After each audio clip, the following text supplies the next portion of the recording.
Good morning. Secretary General will make some remarks, and then he will take a couple of questions.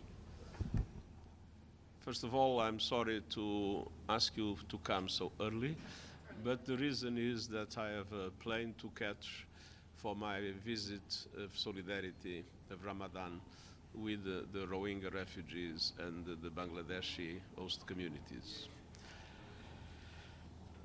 Our world is facing challenges on every front. Since the United Nations reflects that world in all its aspects, we feel it in all our work. And these are times of intense uncertainty and unpredictability. And yet, certain truths have been more clear. The United Nations has never been more needed. Our values have never been more relevant. And the needs have never been greater. At the same time, we know the more the UN does together to address big challenges around the world, the less the burden on individual countries to do it alone. The United Nations stands out as the essential, one-of-a-kind meeting ground to advance peace, sustainable development, and human rights. But resources are shrinking across the board, and they have been for a long time.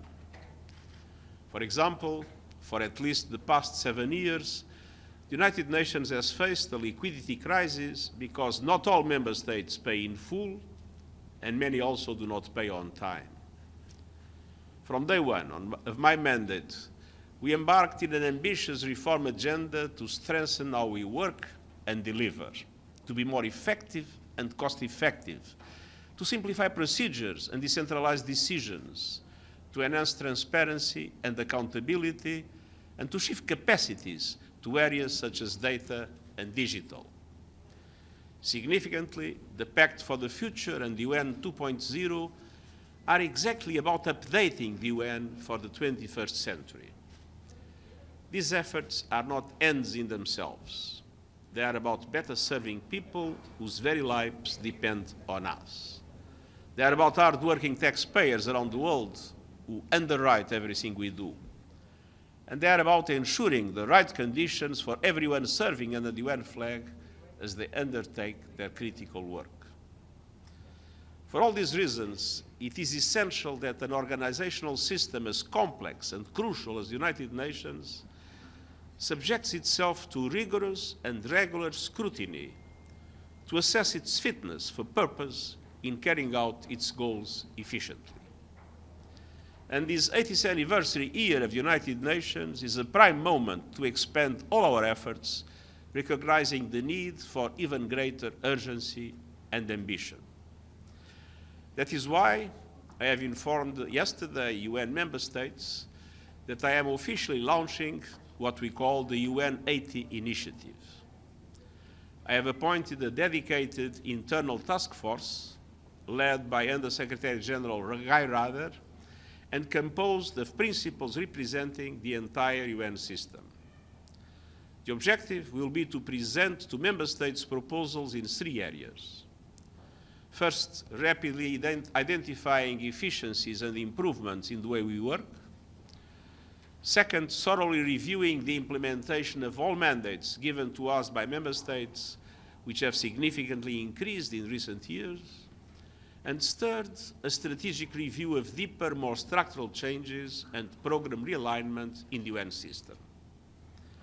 Under the leadership of the President of the General Assembly, I will consult closely and regularly with all member states on the progress made, seeking guidance on the way forward, and present concrete decisions for discussion and decision-making when appropriate.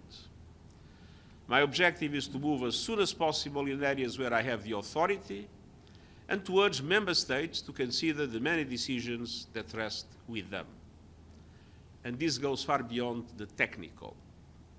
Budgets at the United Nations are not just numbers on a balance sheet. They are a matter of life and death for millions around the world. We must ensure value for money while advancing shared values. The need is great and the goal is clear. An even stronger and more effective United Nations that delivers for people and is tuned to the 21st century. And I thank you. Thank you, Michelle. Thank you.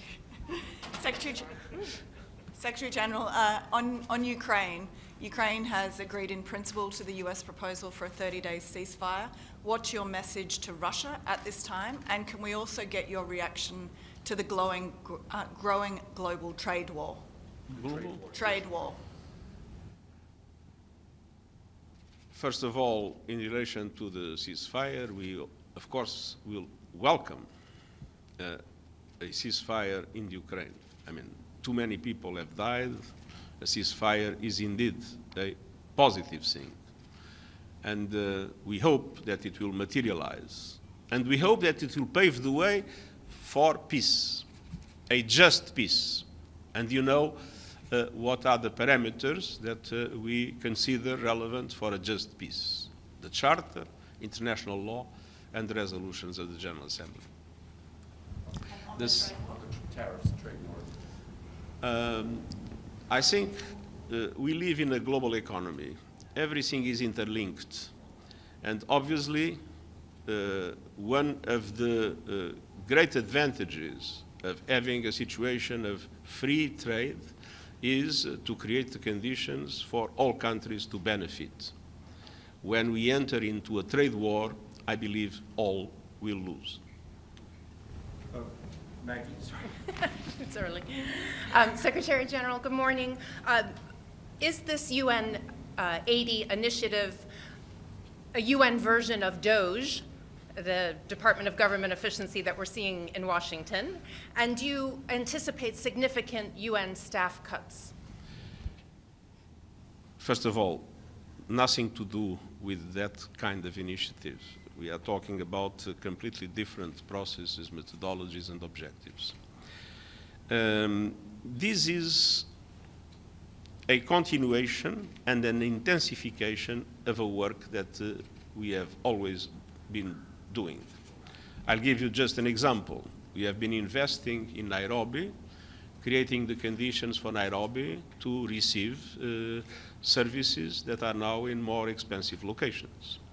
And UNICEF will be transferring soon some of the functions to Nairobi, and UNFPA will be essentially moving to Nairobi. And I can give you many other examples of things that are being done and correspond to this idea that we must be effective and cost-effective. Now, the recent cuts that were made in relation to humanitarian aid and development cooperation, and not only by the United States, there were other cuts by other countries, even if in a smaller dimension, naturally led to the need for agencies that deliver those services to reduce staff, to shrink their dimension, and to eliminate many activities. But again, this is not a problem for the United Nations. I mean, agencies are resilient, and so, when necessary, they adjust to the circumstances. And indeed, thousands of staff have been laid off by several agencies. So, but the problem is not for the UN. UN is resilient. UN can adapt itself to the circumstances. The problem is for the people. I mean, if more people will die with HIV/AIDS, or with malaria, or with TB, if humanitarian aid to fragile communities will make their life even more difficult and will have dramatic consequences, not only from a life-saving perspective, but from the perspective of the most basic forms of well-being, that is something we cannot correct.